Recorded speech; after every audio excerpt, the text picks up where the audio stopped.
Bienvenue sur Light and Shoot. Aujourd'hui, on va parler d'un shoot au flash en forêt.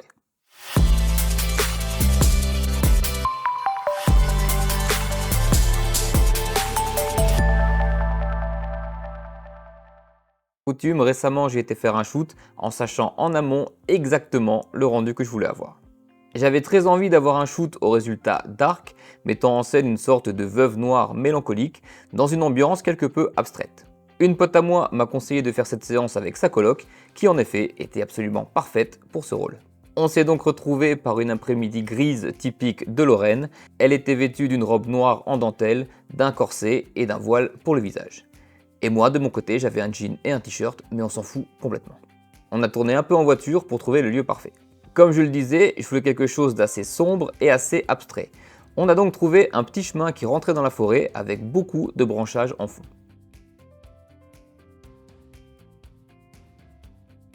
Comme j'avais une idée très précise du rendu souhaité, j'ai du coup pris le matériel étudié pour avec moi. J'avais donc un Sony A7 IV et un 35 mm 1.4 que je peux pas te montrer parce qu'en fait il me filme là.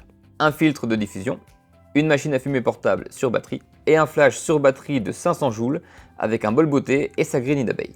Alors pourquoi ce matériel? Je te l'explique point par point. Un 35 mm 1.4 car je voulais un rendu très abstrait. Déjà, j'adore le rendu du 35 mm quand je shoote près des modèles. Ça, c'est un truc que j'aime vraiment beaucoup. La déformation apportée, je la trouve vraiment cool. Et pour cette séance précise, le fait de shooter à 1.4, ce que je fais quasiment jamais, me permet de détacher énormément le modèle du fond et du coup, avec tous ces branchages, d'avoir quelque chose de très abstrait. Le filtre de diffusion est un filtre qui va globalement casser le contraste de ton image en donnant ce look un peu faux, dreamy, comme disent les Américains. Le mieux, c'est que je te montre. Pas de diffusion, de la diffusion. Pas de diffusion, de la diffusion. Pas de diffusion, de la diffusion. Et une machine à fumer pour faire de la fumée, tout simplement. Bref, je voulais quelque chose de très tranché, mais la lumière du moment ne le permettait vraiment pas. J'ai fait quelques photos en lumière naturelle pour que tu vois ce que ça donne et je les ai traitées. Si je te montre les photos en lumière naturelle traitées, c'est pour que tu vois ce que pourrait donner ce genre de shoot avec une lumière naturelle voulue. Parce qu'en fait, c'est pas inintéressant. C'est pas ce que moi je voulais, mais c'est pas inintéressant.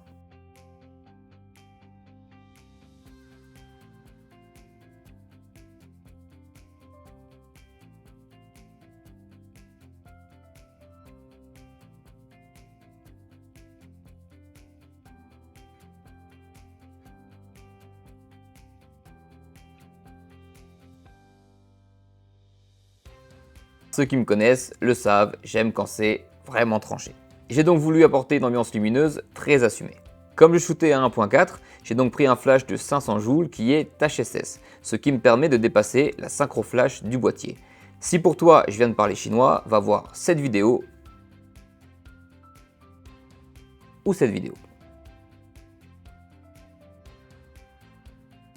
J'ai choisi comme modeler un bol beauté avec sa grille d'abeille qui me permet donc d'envoyer la lumière assez précisément là où je le voulais.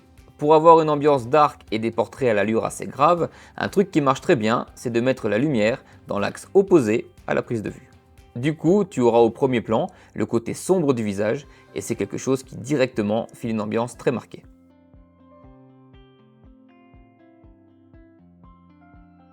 Et ensuite, ce n'est que du placement de lumière et du cadrage. En mettant la source plus ou moins proche du modèle et plus ou moins sur le côté, j'ai pu avoir des photos vraiment cool et assez différentes. Évidemment, chaque fois que tu changes la distance du flash par rapport au modèle, il faut adapter sa puissance.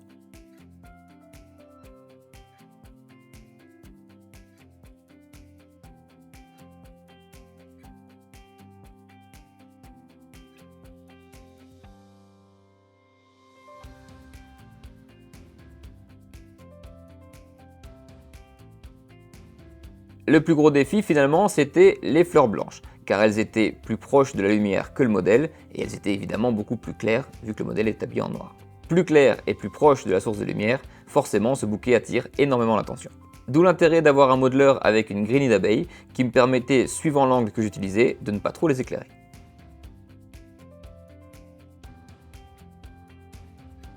Et d'où l'intérêt également, on ne va pas se mentir, de shooter en RAW et au besoin de mettre un petit coup de pinceau sur ce bouquet de fleurs. En tout cas, j'ai pris beaucoup de plaisir à réaliser cette séance.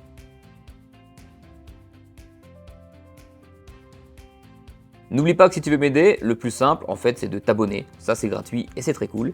Il y a également autre chose qui ne te coûtera rien, c'est si tu commandes ton matos chez Digitphoto, dans la case code créateur, tu peux inscrire mon nom, Loris Romano. J'aurai une petite participation sur ton panier, ce qui me permet de dégager du temps pour faire ce genre de vidéo. J'espère en tout cas que celle-ci t'a plu, et je te dis à très bientôt sur Light & Shoot.